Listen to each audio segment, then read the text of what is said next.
ici, on dessine un autel à Dieu. Donc on fait 2 colonnes comme ça, grossièrement. Voilà.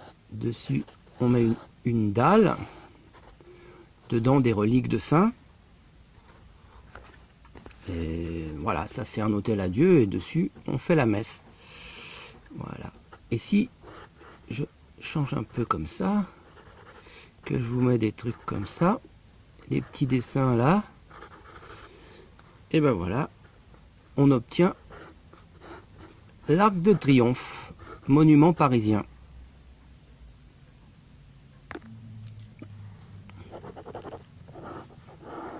Voilà.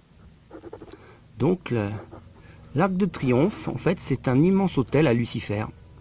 À l'intérieur, ici, il y a des reliques ésotériques, hein, des trucs, des offrandes à Satan. Je ne sais plus exactement ce que c'est, j'avais lu ça quelque part. Et même là, comme toute offrande à Dieu, là, il y a une offrande à Satan, la flamme du soldat inconnu, là, qui se situe en dessous de l'Arc de Triomphe, signifie en fait la chair à canon qu'on a offert à la guerre 14-18 en offrande à Lucifer, parce que les pauvres ils sont pas morts pour la République, on leur pardonne, ils savaient pas, et ceux qui savaient on les a fusillés, ceux qui refusaient de partir, voilà. Voilà ce que signifie ce monument de Paris. Donc les gilets jaunes, quand vous faites des marches jusqu'à l'Arc de Triomphe, voilà la symbolique de l'Arc de Triomphe. Donc c'est pas du tout une bonne chose. L'Arc de Triomphe n'a rien à voir avec la patrie française. Donc mes qualités de dessinateur laissant à désirer. Donc ça, hein, c'est un immense sarcophage en fait qu'il y a sur l'autel. Hein. Vous avez l'autel, bon un peu plus haut, bon j'ai dessiné comme ça pour que ça rentre dans l'image, mais si vous regardez sur l'Arc de Triomphe, voilà, ce qu'il y a au-dessus c'est un sarcophage, comme un cercueil quoi. C'est une offrande donc à Lucifer. Toujours selon le même principe, tu fais un autel, donc avec les 2 piliers, comme ça, voilà. Tu mets une dalle qui fait l'autel pour Dieu, hein, enfin un autel pour Dieu ça peut se faire comme ça, voilà. On a donc l'autel. Donc ici il y a des offrandes, et sur cet autel je mets une immense pyramide, comme ceci. Voilà. Voilà. Et ça vous fait pas penser à quelque chose? Voilà, la tour Eiffel. Ici, vous allez voir, il y a tous les noms, toujours pareil, l'offrande à Lucifer, de ceux qui ont bâti la tour Eiffel, qui sont tous francs-maçons, ils sont tous écrits là.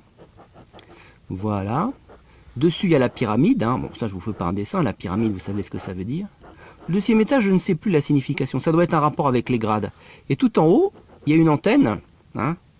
Autrefois, bon, bah, c'est avec ces ondes-là que on émettait, maintenant ça a changé, mais c'est toujours le même principe de conditionner les gens par l'image. Donc là, on a la représentation d'une société luciférienne, parfaite, on va dire, hein, avec à sa base les maçons qui ont construit le truc, et l'offrande luciférienne en forme de pyramide, hein, sur le... Voilà, sur la dalle d'offrande, avec tout en haut le système de domination qui est la télévision, ou le conditionnement par les ondes. Que maintenant ça soit par le câble, ça ne change rien. Le fait c'est que l'image conditionne les petits moutons qui se trouvent en bas. Donc il faut savoir donc que la tour Eiffel est un monument maçonnique, hein, construit par des francs-maçons donc. Et à l'époque ça avait été construit en rivalité avec le Sacré-Cœur de Jésus, la basilique. Une cathédrale, oui c'est une basilique. Ils voulaient quelque chose de plus haut, par péché d'orgueil, plus haut que la basilique du Sacré-Cœur de Paris, donc ils ont bâti cette maudite tour Eiffel. Voilà. Dernier monument, je vous mettrai des liens de bouquins en dessous, et puis aussi des photos, parce que bon, pour le droit d'auteur, j'ai pas le droit de vous les mettre sur la vidéo, mais je peux les mettre dans les liens. Donc là, ça par exemple, c'est à la Fnac Montparnasse. Si vous rentrez, vous allez à la Fnac Montparnasse, vous avez une immense colonne, c'est un béthyle je crois, il faudra que je vérifie le nom, ça s'appelle un béthyle, comme une colonne romaine. Et tout en haut, comme ça, il y a comme une petite flamme. Donc ça représente... là, tout autour, vous avez les différents rayonnages de livres sur plusieurs étages. Comme ça. Et tout en haut, donc ça symbolise la flamme au-dessus de la colonne de la connaissance. Hein.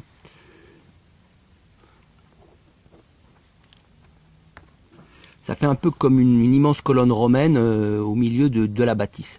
Et tout en haut aussi, il y a un puits de lumière. Le puits de lumière, c'est toujours maçonnique. Voilà, et si on fait un gros plan de ce béthyle, donc de cette immense colonne romaine, tout en haut, ce qui représente la flamme, c'est ça. Vous avez un petit machin comme ça, et ça représente une petite flamme. Et ça, donc, il faut savoir que, voilà, si je mets des petites fenêtres comme ça représente la tour de Babel. Donc, la Fnac, ça représente la connaissance. C'est gnostique, quoi. Aller à Dieu par les connaissances humaines. Mais la tour de Babel, vous savez que ça a mal fini, qu'elle s'est effondrée.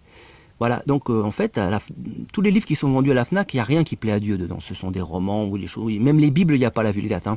Donc ce ne sont que des connaissances non catholiques. Hein. Tous les bouquins, il n'y a rien qui plaît à Dieu en fait. Enfin, rien qui plaît à Dieu à 100%.